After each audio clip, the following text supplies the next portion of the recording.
امریکا د افغان کورنیو د یوځای کولو لپاره د غوښتنلیک فورم خپور کړ.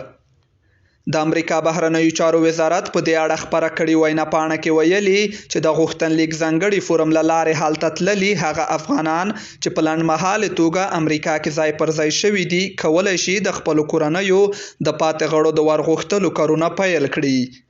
د کورنیو د یوځای کېدو کړنلاره امریکا کې د میشتو شویو افغانانو د کډوالۍ په څرنګوالي پورې اړه لري.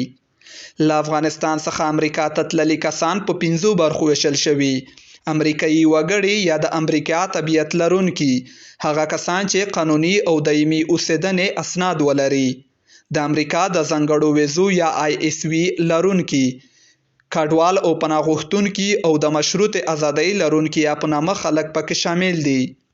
دغه کسان چې یوازې امریکا ته تللي کولی شي د ژوند خپل شریک، میرمن یا خاوند او له 21 کلونو د ټیټ عمر لرونکي بچیان ور وغواړي.